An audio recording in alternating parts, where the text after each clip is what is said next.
G'day, ZiggyD here. Recently I travelled to the USA for a hands-on event with Gearbox's upcoming team first-person shooter, BATTLEBORN. Over 2 days I had a chance to speak with developers, artists, and have a few hours of gameplay time in the cooperative campaign game mode. BATTLEBORN is a team-based FPS that features multiple game modes including a 5-man cooperative campaign and a 5v5 tug-of-war mode known as Incursion, which is inspired by the MoBA genre, complete with waves of AI-controlled opponents on each team. There will also be a couple of other yet unannounced PvP modes that developers have said will be very different to the moba-like mode Incursion. In typical Gearbox fashion, BATTLEBORN doesn't really easily define as one genre of game, as it blends aspects of many genres together, with developers referencing shooters, RPGs, MOBAs, and even fighters. This blending of genres is something the studio is no stranger to, with the previous Borderlands series blending FPS and action RPG gameplay together. However, the thing that does bring BATTLEBORN all together, and that will be the core in every game mode, is cooperative FPS gameplay. BATTLEBORN is set in a dying universe where every star but one has been extinguished. Survivors from all over the universe flock to one remaining habitable corner of space, and inevitably fighting breaks out. We don't know much about the story yet, but the setting and existence of one common enemy eating away at the universe certainly sets the perfect tone for a struggle of survival that players will get to take part in.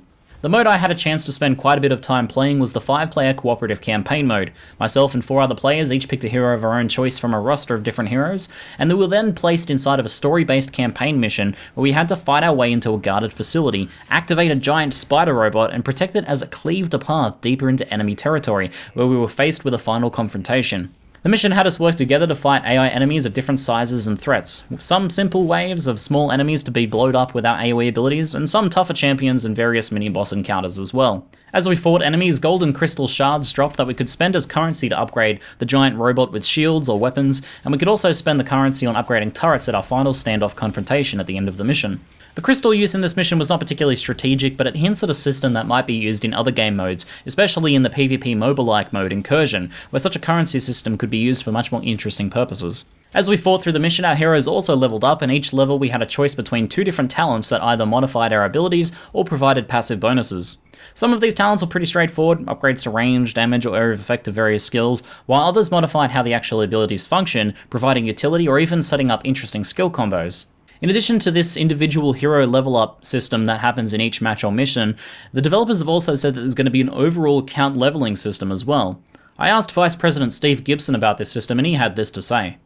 I think one of the things that are really interesting, say you're a Borderlands player, like we imagine most of the guys who play Borderlands will probably hopefully take a look at this.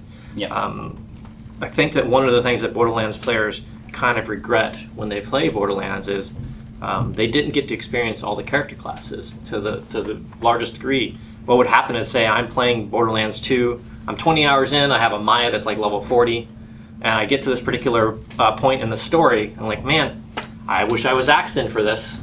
Borderlands doesn't really allow for that switch, right? To be at that point in the story and at that level, and if you just jump in, you can't really do that and actually, have the same success. Your progress isn't there, your character level's not there. So the badass rank system was the profile leveling system, right? Where you could affect your reload rate and fire rate to some degree. What we've done with BATTLEBORN, though, is we've taken a lot of that progress and we moved much more of it over to the profile level. Okay. So what happens now is, say I'm 2/3 in through all the story missions, I really want to switch characters. Now the things that I have for my gear and my leveling can be applied to any of the other 24 character classes. So is this just for the campaign and not for the multiplayer component? This profile? So actually it's all combined. We've taken what people have seen with the shift system and we've brought that forward to now there's an integrity to all the things that you do, and it's tracked and brought over. So whatever I do, say in multiplayer and leveling up my profile, or do in the story campaign mode and level up my profile, it crosses back and forth seamlessly. Okay. So I can take my progress and move it all around.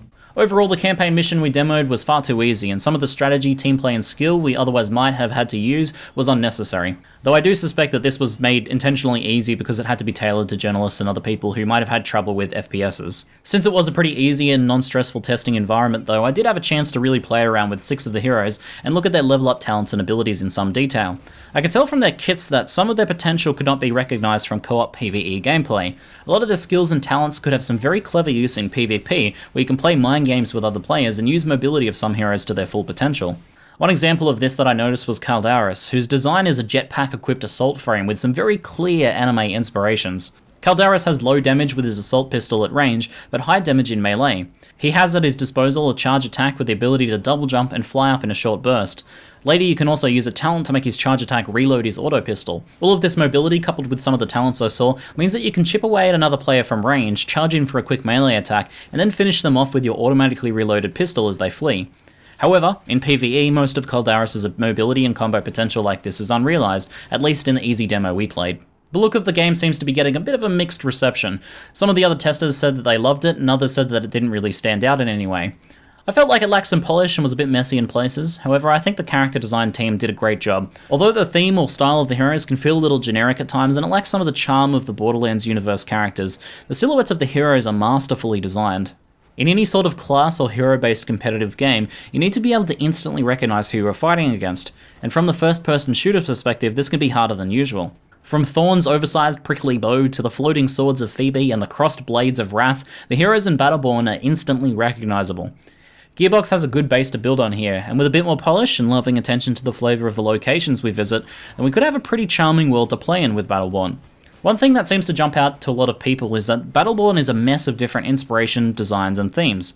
But, based on the story of the survivors of the universe all coming together, this actually seems to be the intention. I also had a chance to sit down with art producer Sarah Rosa, and she had this to say. I've had a lot of people ask us for what is the one thing that inspires you guys, and it's honestly such a mashup. Our art team likes so many different things that we're combining those things together. The overall direction that we're trying to embrace is this idea of combining CG Western films, so I think Pixar, and marrying that to Japanese animation and putting those things together and seeing what we get.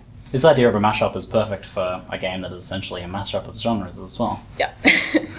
And the idea that there's this dying star that everyone's flocking to as well. I guess that's a big part of it, is the idea of mixing a bunch of different art styles at the same time.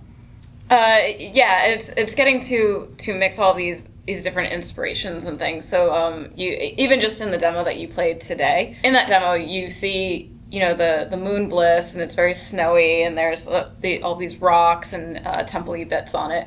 But then you also see, what a peacekeeper base looks like when they embed somewhere, and that contrast of those things. So we're trying to represent all of the planets that you'll visit in a nice, unique way, but also representing our factions. If they have a base, making sure that you can identify that. So when you look at a peacekeeper base, you can probably tell, Montana probably belongs in there, normally.